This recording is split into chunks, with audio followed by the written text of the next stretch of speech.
Water signs, tignan po natin kung ano yung mensahe para sa iyo ngayong araw. Keep in mind po na ito ay general reading lamang. So, hindi po lahat ay makaka-relate. So, be open-minded. Sa mga hindi pa po nakasubscribe dito sa ating channel, please subscribe na po kayo.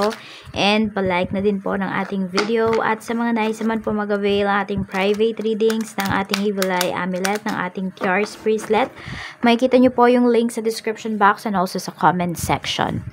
Okay, so para saan nga ba ang Evil Eye Amulet at ang ating Cures Bracelet? Para po ito pangontra sa kulam, sa barang, sa inggit, sa mga nag-i-evil eye po sa inyo, sa mga nag-hex. Okay, pangontra din po ito sa aksidente. Ayan, yun yung hindi ko nasasabi sa inyo no madalas. Pero ayan. Okay, pampaswerte po ito sa career, sa love life, okay, sa inyong business, at sa travel, kung meron po kayong pinupursue, may mga nilalakad kayong mga documents, ayan po. Okay na okay po siya. And ang pinagkaiba lang po nila, yung ating Cures Bracelet ay pampabalance din po yan ng chakras. Okay, so if interested po kayo, message na lamang po kayo sa ating Facebook page. Remember po na kapag kayo po ay deactivated, sa email na lang po kayo mag-send ng message kasi, email nyo na lang ako kasi di ko kayo marereplyan sa page natin. Pag deactivated, you are loved, sabi dito, water signs. You are enough just as you are. So, ayan po. May mga tao ba dito na sa paligid mo na nagpapa-feel sa'yo na you are not enough? Diba? You are unworthy. Pero sabi sa'yo dito, ni universe, if you don't have a model for love, imagine yourself as a child. Perhaps you have a favorite picture of yourself as an adorable 5-year-old. Look into your own sweet eyes and acknowledge just how special you are. The child inside still needs your tenderness, and so does the adult you. Please don't abandon yourself. Instead, tap into the ocean of love inside. So, 'di ba, wag niyo laging hinahanap sa iba yung pagmamahal. Kayang-kaya niyo po yung ibigay sa sarili ninyo. Lalo na kung mga healed na kayo from your childhood traumas. Okay, maaaring marami din dito, ginagamot nyo naman yung inyong mga childhood traumas. Ayan po. 'Di ba yung inner child ninyo? You are healing your inner child. For some of you, yan yung parang role nyo ngayon. Yan yung kailangan ninyong gawin ngayon. Heal your inner child. Tignan natin kung ano pa yung mensahe para sa'yo. Spirit guide, mensahe pa po natin. Mensahe pa po natin, spirit guide. Okay. We have the moon. This is your energy. So, ayan po, wag kayo masyadong, actually, very intuitive kayo ngayon. Water signs, yung iba po sa inyo, wag kayo masyadong nagkikwento ng mga nangyayari sa life po ninyo. Yung mga too personal. Ayan po. And also, meron din dito, pwedeng may kumakalat na mga chismis dito, or meron ka mga naririnig na chismis, pinapasa sa'yo. So, wag mo nang ikalat sa iba. And, pinapakita rin dito na you should worry, or you should let go of your worries and fear. Diba? Minsan, nahahadlangan tayo ng mga takot natin na yan eh.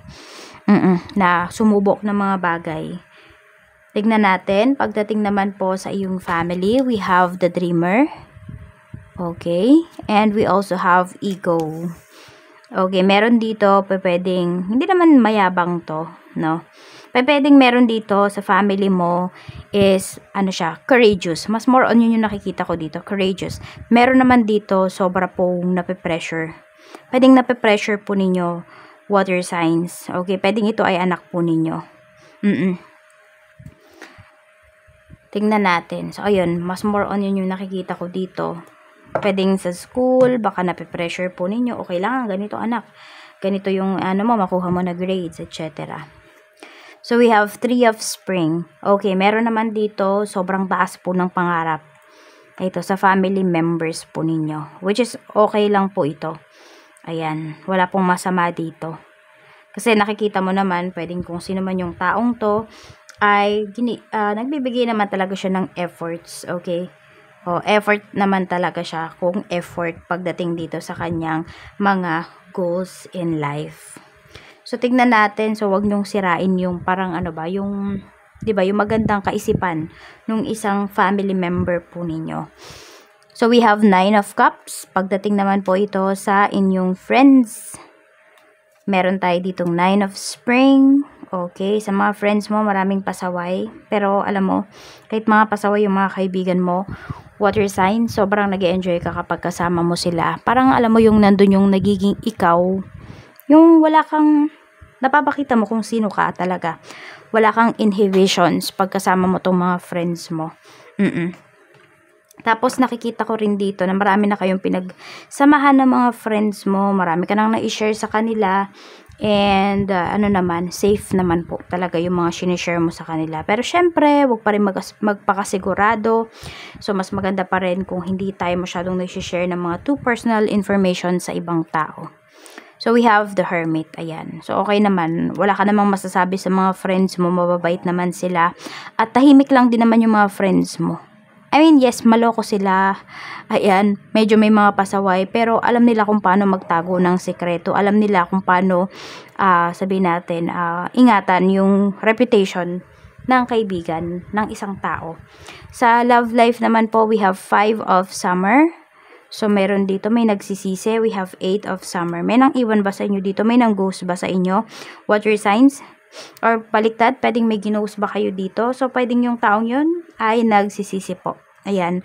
Meron naman dito gustong umalis sa isang relationship because maaaring nasasakal siya. Feeling niya walang nangyayaring growth pagdating sa career niya. So, parang mamimili na lang talaga. It's either ikaw yan, mamimili ka na lang talaga kung ano ba yung pipiliin mo, yung love life mo ba na hindi ka nag-grow, or yung career mo na alam mo na marami pang pwedeng mangyari sa'yo, marami ka pang pwedeng makilala, mas mag-grow ka pa. So, yun, sabi nga, hindi naman lahat talaga nakukuha natin dito sa mundo. May mga bagay talaga na, ayun, nakulang tayo, 'di ba? May mga shortcomings tayo dito. So, ayun po. Pag-isipan yung mabuti dito. Pwede rin dalawa yung naliligaw sa inyo dito. Or dalawa yung taong nagugustuhan mo. Sino ba talaga yung pinakagusto mo sa kanila? Sino ba yung ipoperso mo? Sino ba yung sasagutin mo? Sa kaperahan naman po, we have renewal. Ayan, di ko alam kung may nangungutang dito. Ayan, pwedeng magre-renew ulit kayo ng loan for some of you.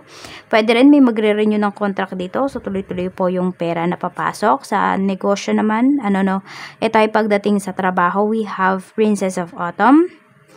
Meron tayo ditong 5 of Spring. So, napaka-professional po ng karamihan sa inyo pagdating sa trabaho. Very responsible kayo dito.